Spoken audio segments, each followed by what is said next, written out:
Hello, my name is Brendan. Welcome to Central Park.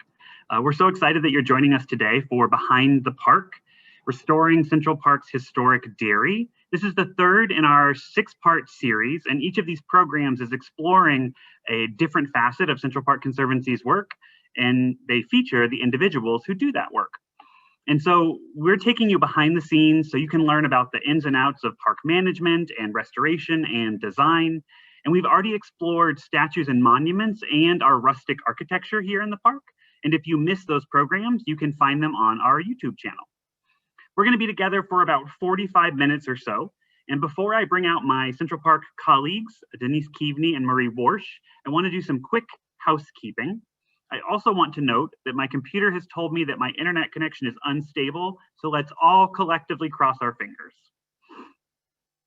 All right, so first off, I want to make sure everyone feels comfortable using Zoom. You can use the chat feature, which is on your Zoom control bar, to say hello and comment. And if you do, make sure you select all panelists and attendees so that your comments can be seen by everyone. You can also use the Q&A feature, which is also on that Zoom control bar. And I have 2 colleagues on the back end, and they're going to grab some general questions. But if you have specific questions for Marie or Denise, please do drop them in there. And at the end of the program, we're going to save a little bit of time for some dedicated Q&A.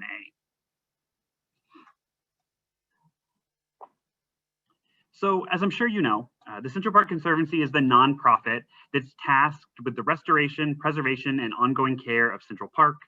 And we preserve and celebrate Central Park as a sanctuary from the pace and pressures of the city life, enhancing the enjoyment and well-being of all. We're a team of over 300 dedicated individuals. We have a core of volunteers assisting us.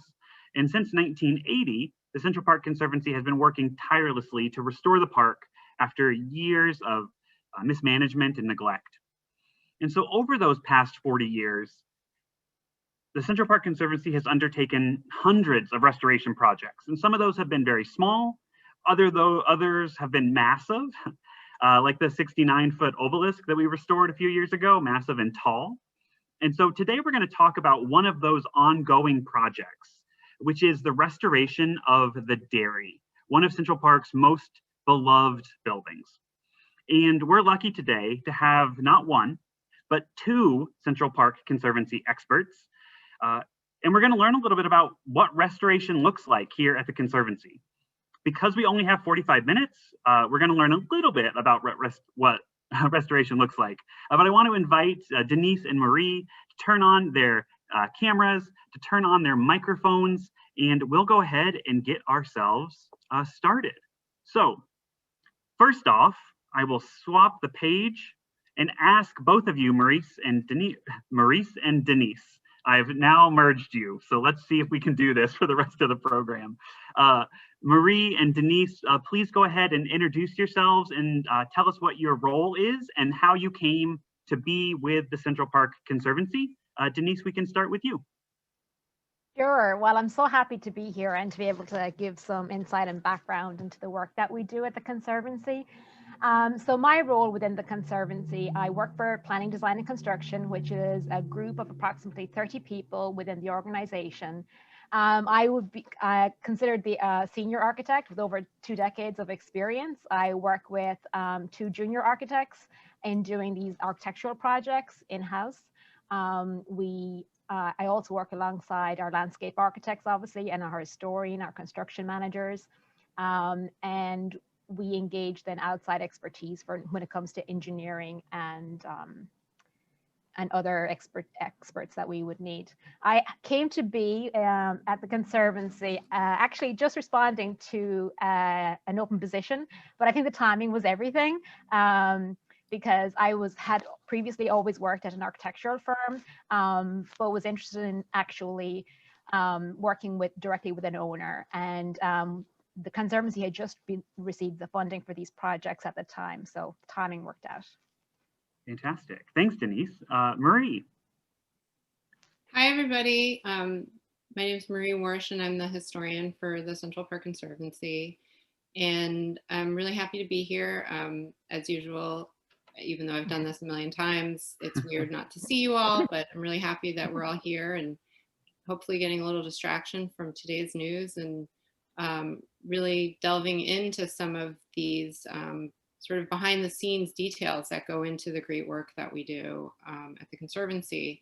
And so, yeah, I actually work also in the planning, design, and construction department with Denise. And one of the things that I do as historian is help in the planning efforts, really kind of do research and, you know, as to the history of some of the buildings that we are doing projects on, and also sort of what they were used for, and finding old photographs and maps and sort of tracing their development over time. And I also work with Brendan developing different content about the history of the park for different programs. So I actually kind of have a sort of two-pronged role in the organization.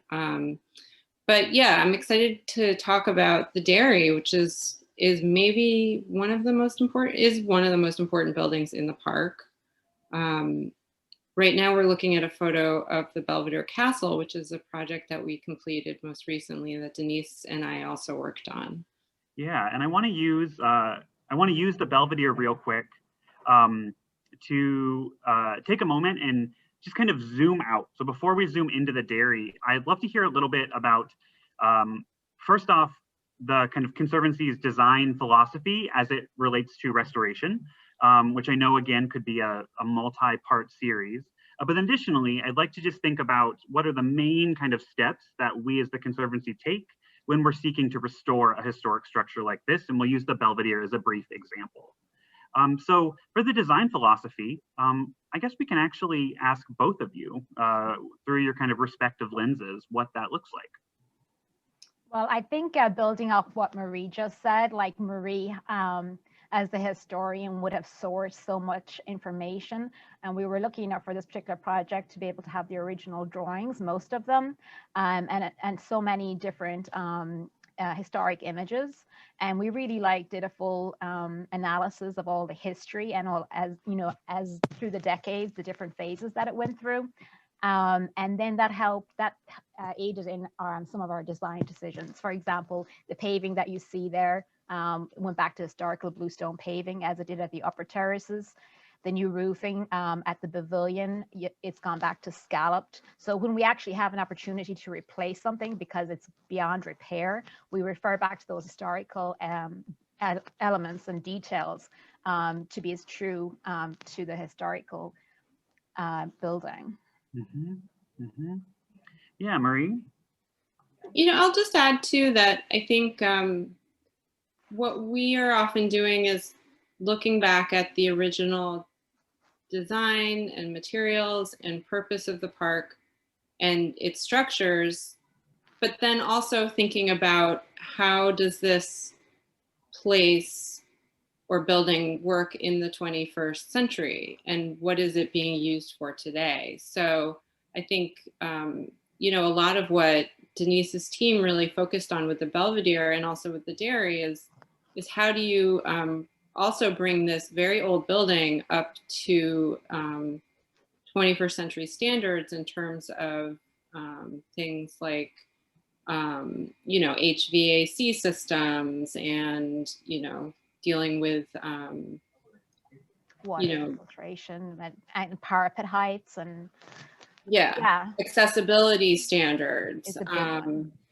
And I think also not just saying, oh, we have to, you know, make this building exactly like it was in the 19th century, but really kind of evoking the original purpose and look, and really just trying to also update it for the 21st century and for 21st century park visitors. Yeah, and I just would say what to go on the what Marie was saying, finding the balance between like making a modern intervention like for heating and cooling, like in a castle that was never meant to be a building in the first place, and like adding lighting. You know, we tried to do a very minimal, so you know, we use cable lighting that's suspended, it's not like attached to the walls. Our window design for this particular project was like really minimal frame thicknesses and just a single pane of glass. So like when you're at a distance, you almost think that it's open air again. Mm-hmm. So Mm-hmm. getting that right balance between respecting the historical details and making modern interventions. Mm-hmm. And starting, I mean, right there, just the idea of starting with such a rich historical base of knowledge to make sure that we are respecting the structure, respecting the history of the structure, all the while thinking really creatively. As it comes to the Belvedere, when we think about, using technology for heating and cooling, you don't get much more technological than geothermal drilling into the core of the earth to make sure that the temperature stays constant. And if you have, for those viewing, if you haven't been to the Belvedere in a while, especially since this past restoration, you should absolutely go. It's beautiful. It is open. And so the public can go in the ground floor and take in the views, which is what it was always intended to be for.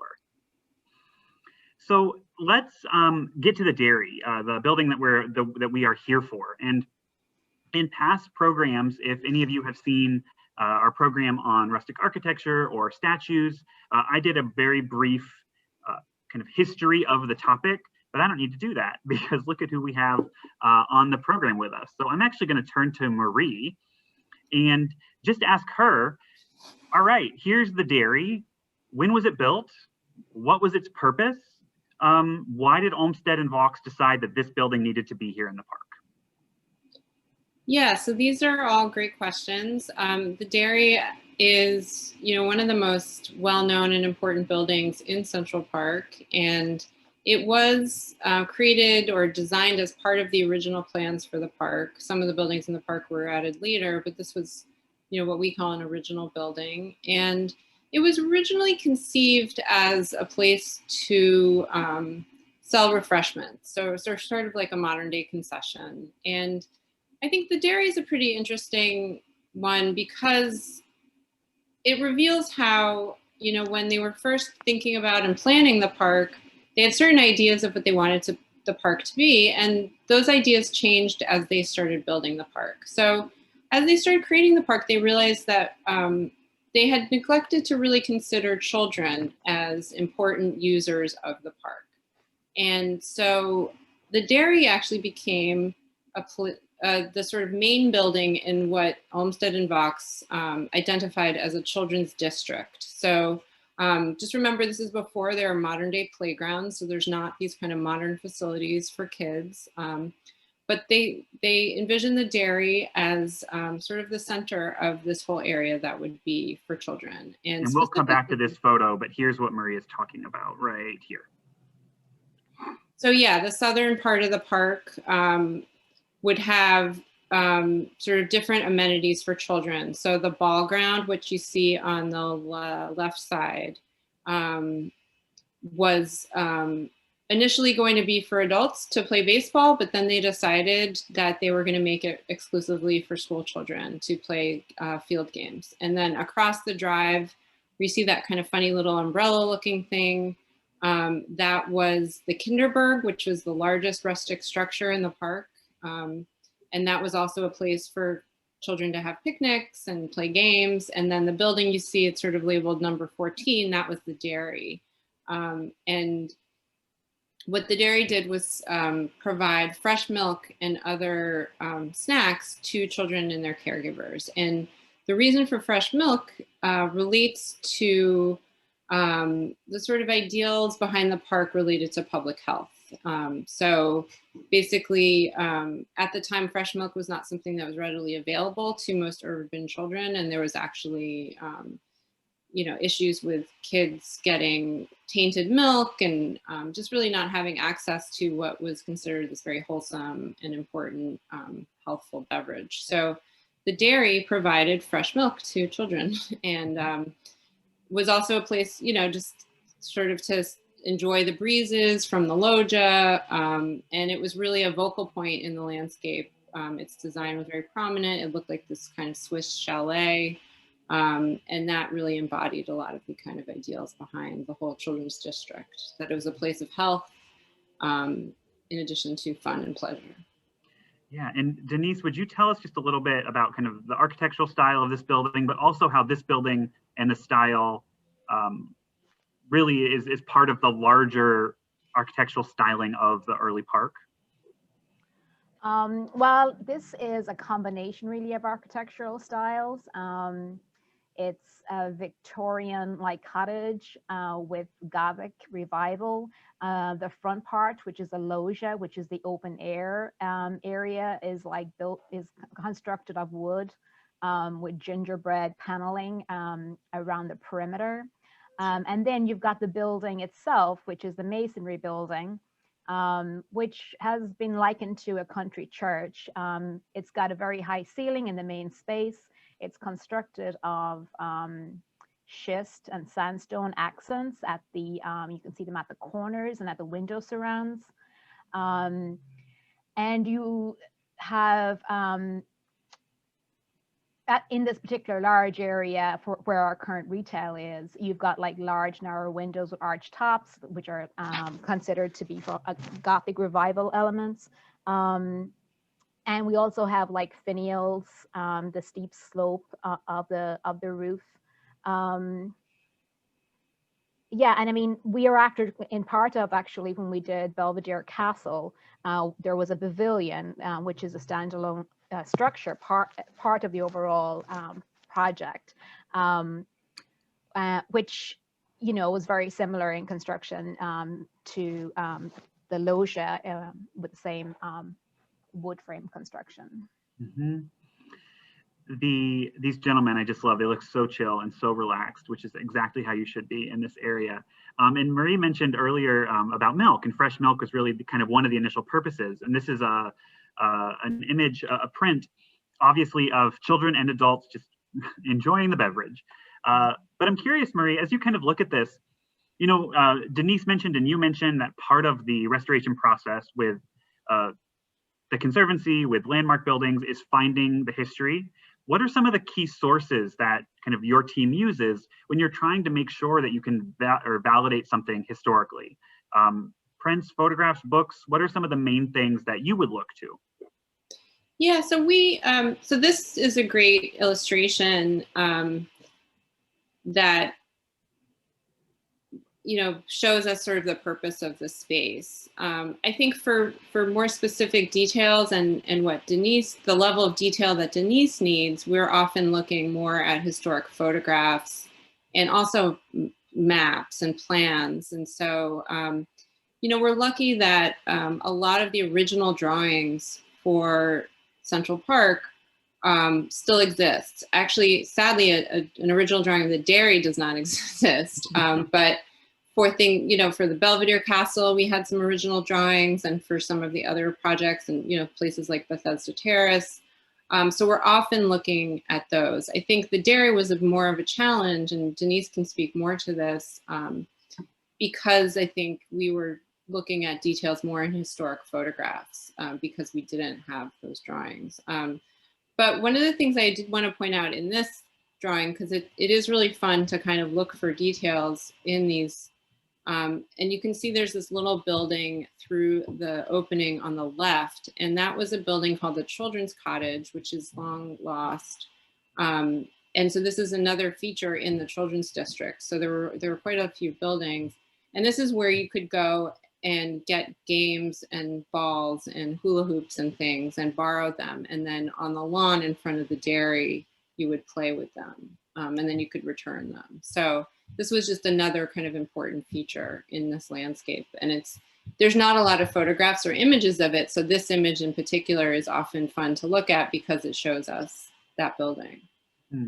That's very cool. I had no idea that was what that was or where the toys and games came from. So obviously the dairy, it's called the dairy. It's associated with kind of the fresh milk and a milk dispensary, but it didn't stay the dairy for all that long. There's massive change that came to this building. And so I want to bring us up and then let us really quickly condense a significant amount of history.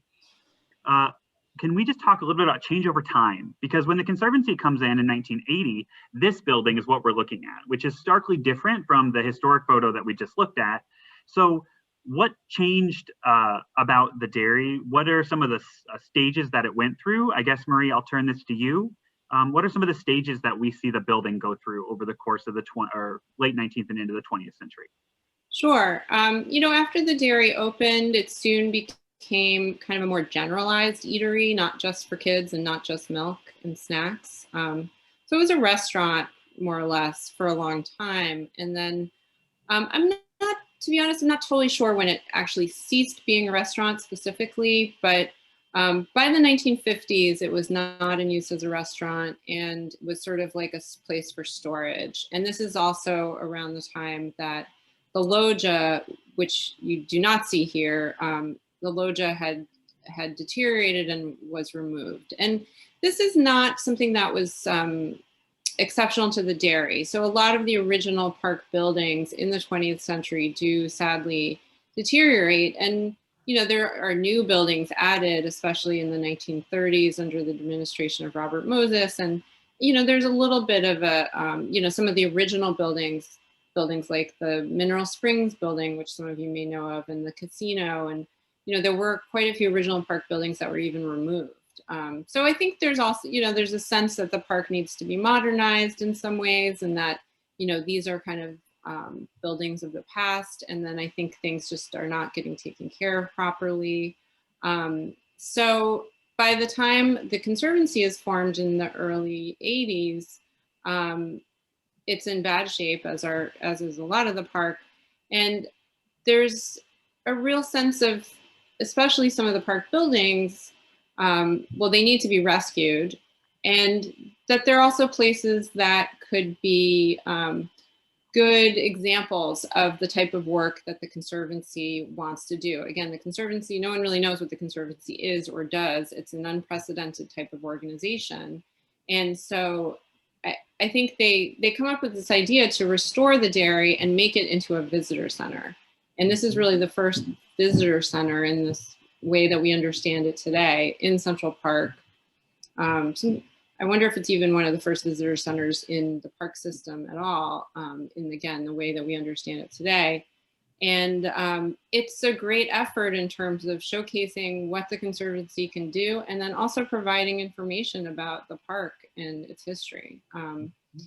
So it's a big effort. I think we have a photo. We do, absolutely. So here's a photo of it after it was originally restored as a visitor center. I think it's pretty incredible that Robert Moses' name is like prominently featured on the banner below, because I know. It's interesting that he's the visionary builder as that this is dedicated to, as opposed to perhaps the initial visionary builders of the park. But it is a really incredible image. And also here we have highlighted some of the things even that Denise mentioned earlier. Denise, what were some of the things that, you know, kind of as part of this restoration that were done? This in the 1980s, or the 1980s, actually, it was a two-phase project. The building was actually done first, because prior to 1980s, it was used for storage, and there actually was an additional kind of mezzanine level created for storage. So they did the building proper first, and then they came back and the loggia got built. But it included, you know, new roofing, new flooring, new windows, new doors, heating, paving on the exterior, and all of the architectural woodwork, obviously, that we're seeing there today. Yeah, I mean, again, it's such a comprehensive restoration when you think about, just like the Belvedere, in some ways, it's a building that hadn't necessarily been created for habitation in this particular century. So all the things that needed to go in there to make sure that it could be a comfortable visitor center for the people who were visiting. And we have a picture of kind of the recreated dairy and the recreated loggia. This is not directly after the 1980s. This is obviously after a period of change. Can you kind of tell us a little bit about, Denise, just about this loggia, what we're looking at underneath here? Yeah, sure. I mean, this is an important part, because, you know, I mean, obviously Central Park is a landscape, and, you know, this allows for some shelter and allows for views out. This is also located in today's world, which is a very busy part of the park. But what you're basically looking at is the underside of the existing loggia, where you see the dairy sign at the end.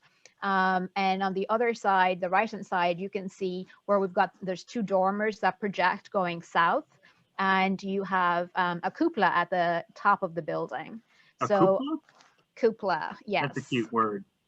And I don't know if I should jump in here to the restoration work, but basically we're looking at, you know, we've to replace railings because they're deteriorated, but also due to accessibility, got to do with height. So we have to replace that cupola as well. It's in pretty bad shape. And then there's other localized elements that we're going to replace as required, but we're not doing a full scale replacement here. And then we'll be adding exterior lighting. Okay, and yeah, we're gonna walk through that in just a moment. Before we move to kind of the restoration, I'm actually also curious, Marie, you know, so it was for fresh milk. We've just looked at a picture of the inside with the visitor center. Do we have any idea like what the inside looked like historically? I know we don't have historic drawings. We have a lot of people on the loggia. The inside, the basement, or what different aspects of the structure were used for?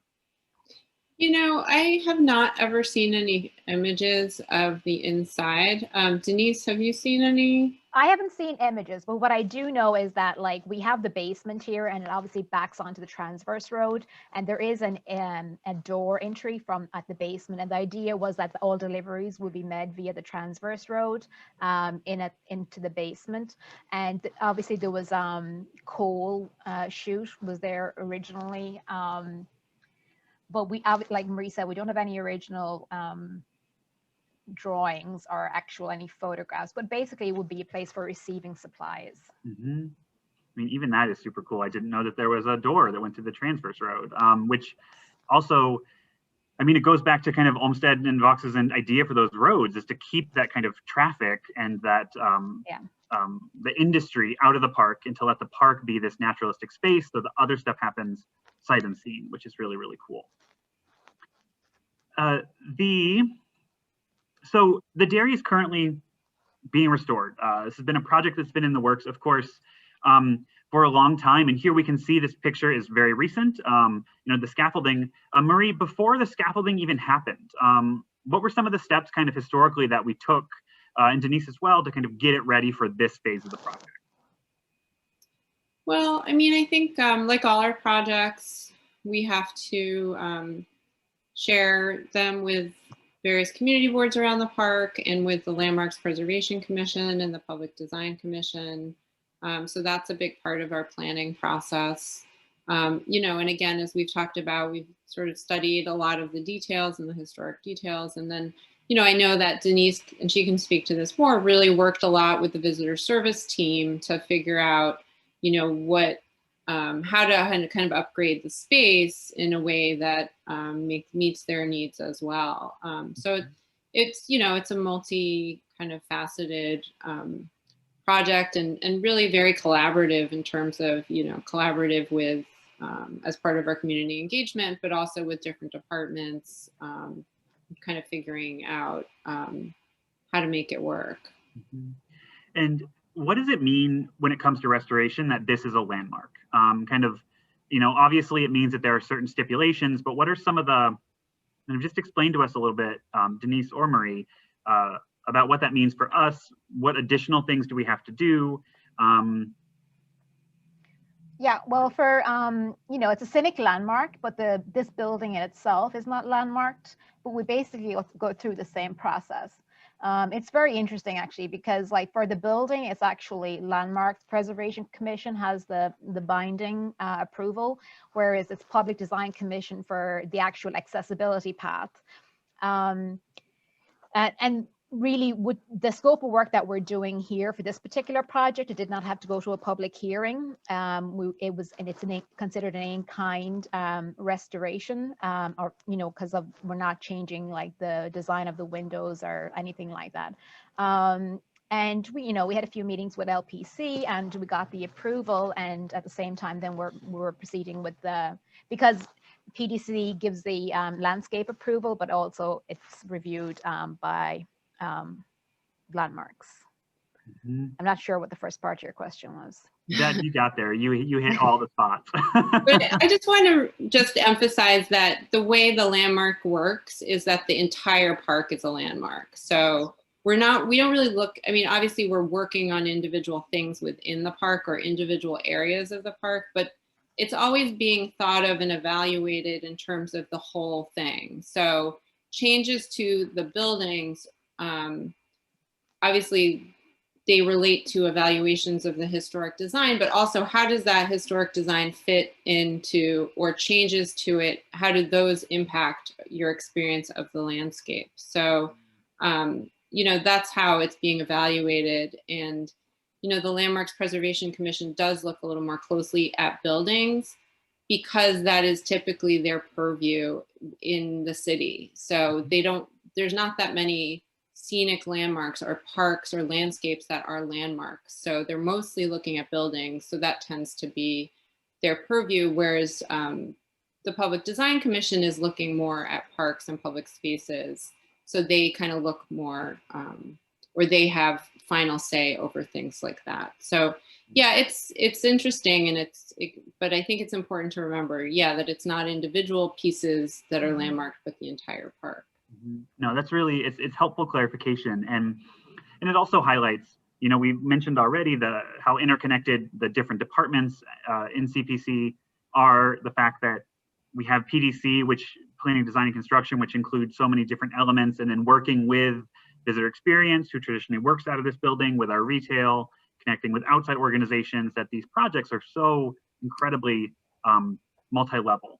And you also mentioned the landscape. And so one of the questions that I had was, you know, the dairy and the dairy landscape are in some capacity the same. So are there other changes that have to be made to the landscape? And Denise has told us that yes, there are a little bit of changes. So I want to actually bring up this.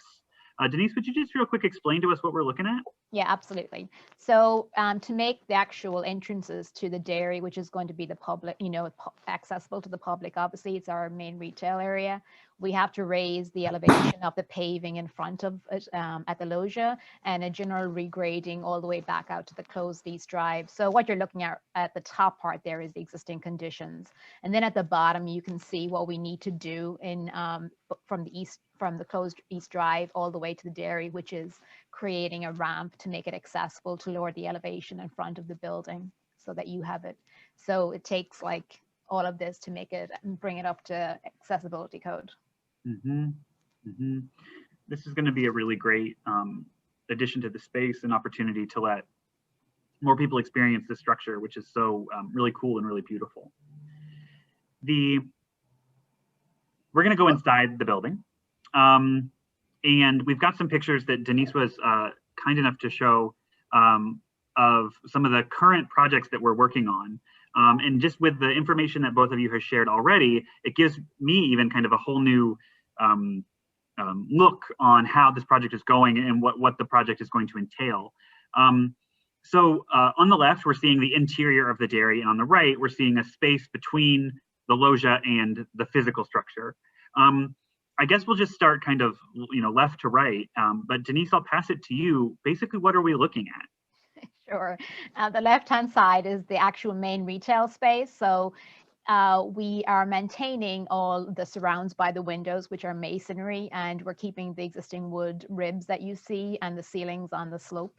We're replacing panels to the front to incorporate, because we're doing heating and cooling. And cooling is a big one. We didn't have that before. And we're putting in all new LED lighting. So the number of penetrations and the design layout calls for new ceiling panels. And then on the other side, which was referred to as the hole in the wall, which it is, a hole in the ground, sorry. This is, we have issues with water infiltration into the basement. So to the extent possible that we were able to do, we did some damp proofing on the exterior wall. And we also did blindsided waterproofing in the basement to address that issue. That makes a lot of sense, why we would have dug that hole. In this, now that I know, so just so I can picture it, Denise, you mentioned in 1981, sometime there had been a second level put in, like kind of a second floor. Does that mean that the image on the left would have been split into two floors prior to the 81 restoration? Correct.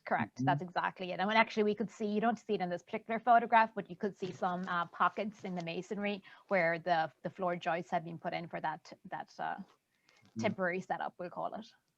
And then something that people always love to know, myself included, and I know that the idea about original is you know, layered, but you know, how much of the dairy that we see today and that that is being restored really dates back to the 1870s. I mean, you've got the full envelope except for the roof. So like all the masonry, which is schist and sandstone accents, that's all original, as is the floor construction, like the size of the wood joists. They're full 3x9s, you know, they're not the new modern dimensions we have. So all of that, once we demoed out, became exposed. This ceiling obviously is from the 1980s, these ceiling panels. We believe the ribs are probably original. So that's pretty much it. We're putting in new stairs. I think it's on the next image. There's just a view looking up, connect from the basement, because basement to the first floor, and then we have a small little space on a mezzanine level above for an office. Marie, you know, you've been with the Conservancy a long time through so many restoration projects. This whole makes me wonder, you know, in any of these projects across the park, have we ever found anything kind of surprising as we're starting to kind of deconstruct and reconstruct any of these buildings? I'm trying to think of some buildings. This is kind of recent, actually. And you know, the other project we're working on simultaneously is the restoration of the band shell.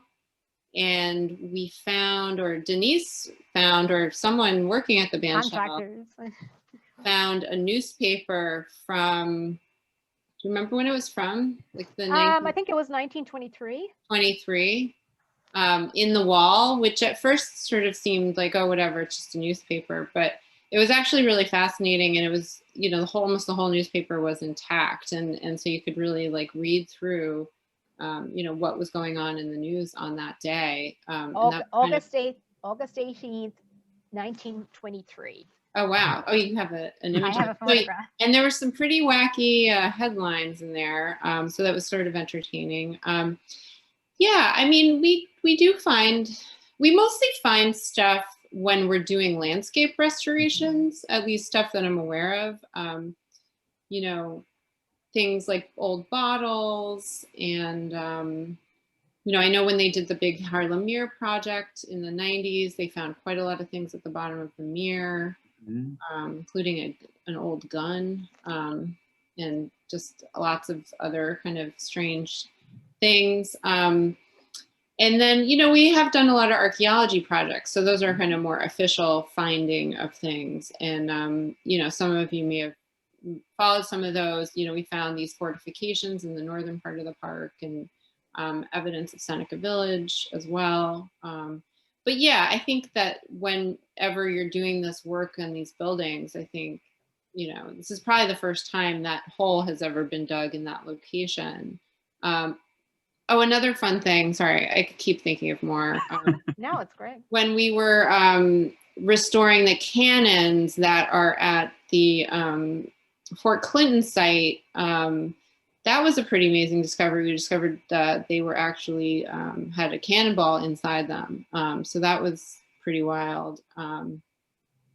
You know, so yeah, they're definitely interesting finds, and it is part of the fun of doing this work. Yeah, and if any of you missed the Behind the Park with Matt Riley, who works on our statues and monuments, he actually showed the cannonball. So go back and look at that YouTube, and you can see it. It is really quite incredible.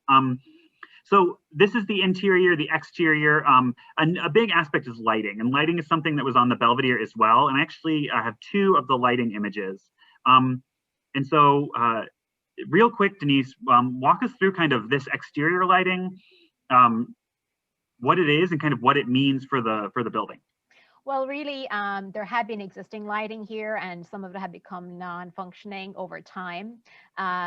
Really don't want it to be about the light fixtures themselves. It's all about like putting light onto the actual structure. So it's kind of a little bit of lighting at the masonry walls, and then up lighting at the loggia, and you know, lighting up the cupola, which is great because you'll be able to see it at a distance from both sides, you know, from all around basically. So it's really about minimal light fixtures, and where we do have them, surface mounted, we paint them to blend with the colors of the loggia. So they really just go away, and you just have the effect of the lighting, and it's all LED, dimmable, and they can be there can be timed, when they go on and when they go off at during the different seasons. Yeah, and then the lighting outside, also we have lighting inside.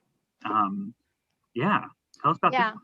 So this is a great, I mean, our lighting designer, Kyle Bettridge, Bernstein Lighting Designers, they're all a fantastic consultant to work with. Our inside retail space is, we wanted to make it as flexible as possible. So we have, again, layers of lighting. So we have on the flat panel at the top, you have got recessed downlights. We also have uplights then that are actually along the wall. They appear gray there in that rendering. And then we have tracks that are dropped down on cables, suspended down, and they are going to have different heads that are have got flexibility in them, and they can be arranged to light up the retail displays. So we're not going to we'll have a retail layout when we start, but over time that'll evolve, and we have the flexibility built into the lighting system to accommodate that.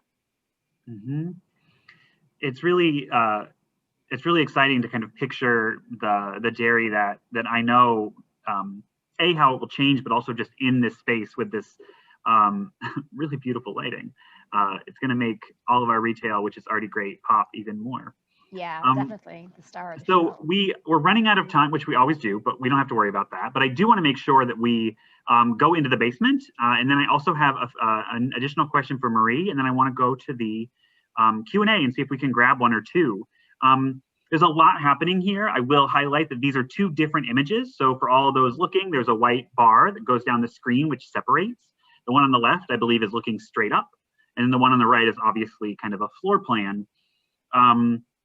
So on the left side here, Denise, what is this?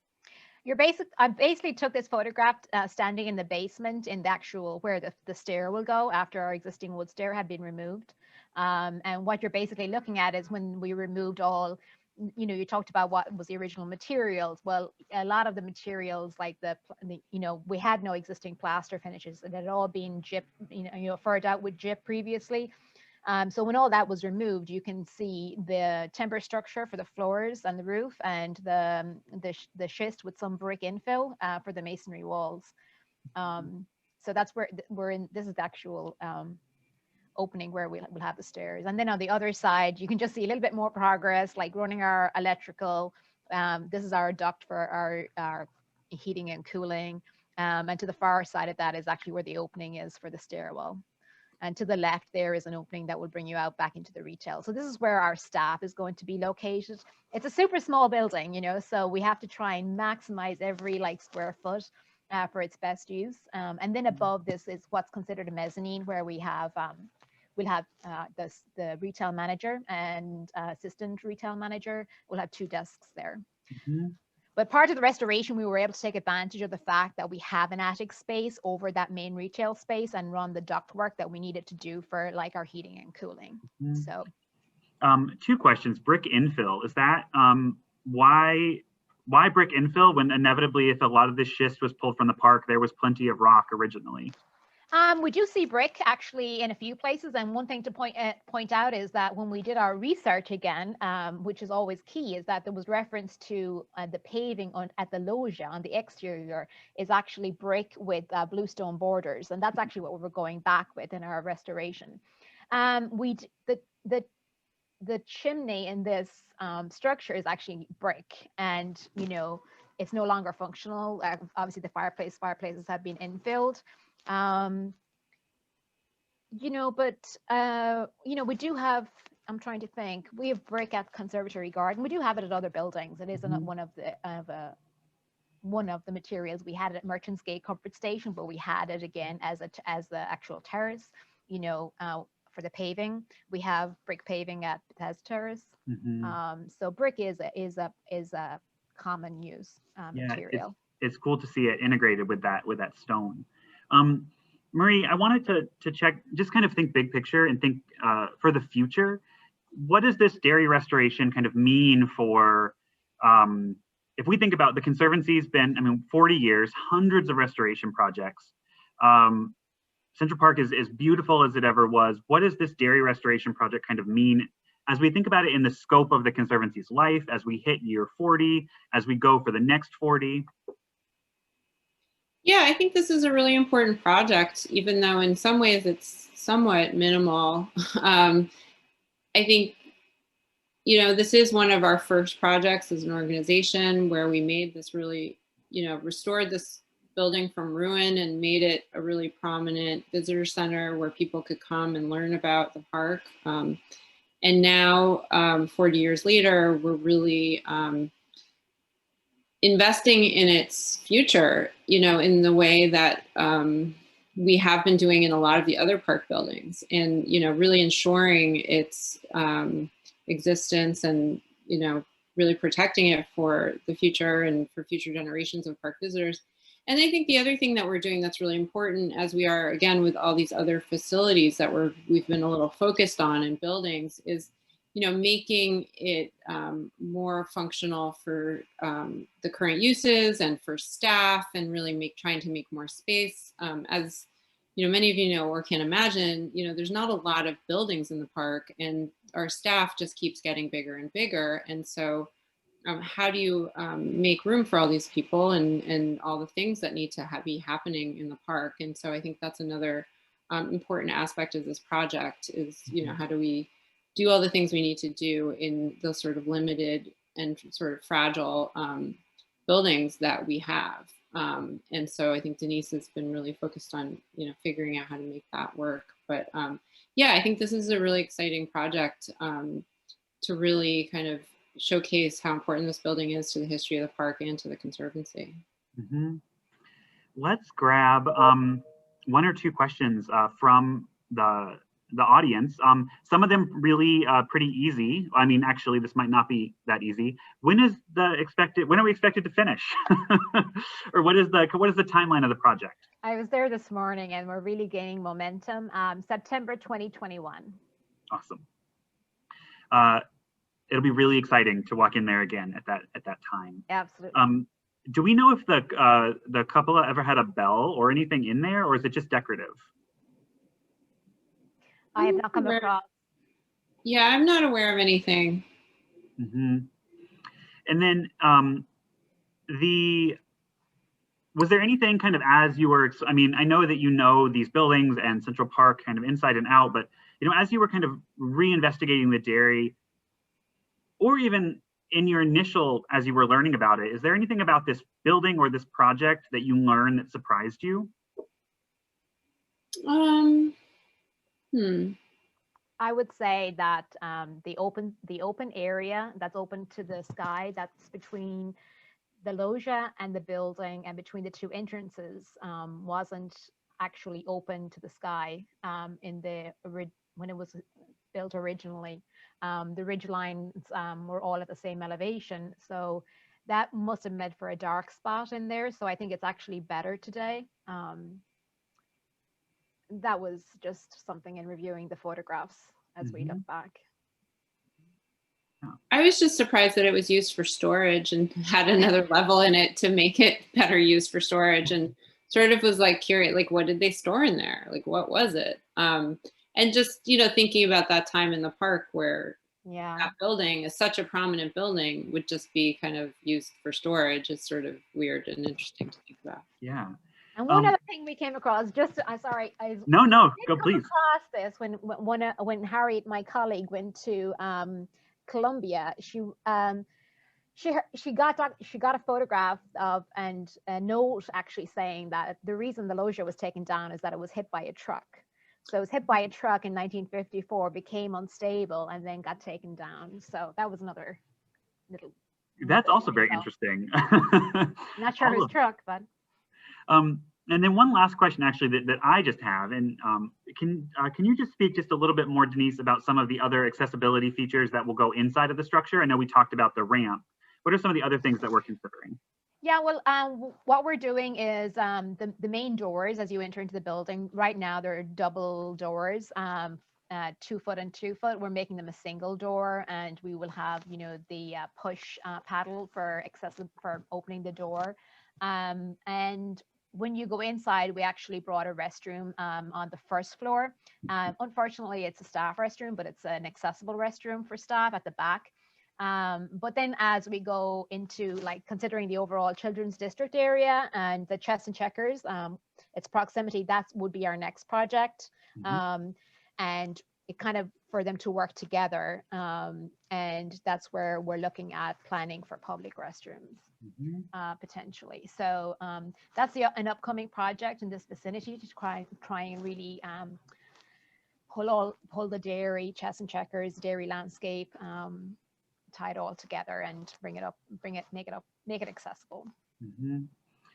And we ran over only by 7 minutes, which for me is really good. But I want to thank Denise, Marie, thank you so much for joining us today. This was great. I learned a ton as always. And thank you so much for the work that you do, and for everyone who's watching. Anytime you're at a building, you're in the park, it's just yet another opportunity to kind of really consider the layers of work that go into maintaining the beautiful 843 acres that we have. So Denise and Marie, I will say goodbye and invite you to turn off your cameras and your mics, and I will end the program. Thank you, Brendan. Bye, everybody. Thank you.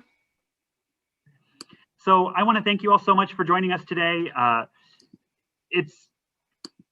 We here at the Central Park Conservancy, we're a public-private partnership, which means we can't do our work without you. And so even by joining the program today, you're helping support our work just by getting the word out of all the things that we do here in Central Park. If you've enjoyed the program today, please consider becoming a member.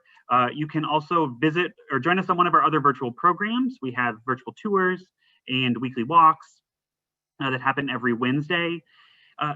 And we also have our next Behind the Park Conversations with the Conservancy program in March. It's on March 17th, and it will be maintaining Central Park's expansive lawns. And if you've ever tried to maintain a lawn, you know just how challenging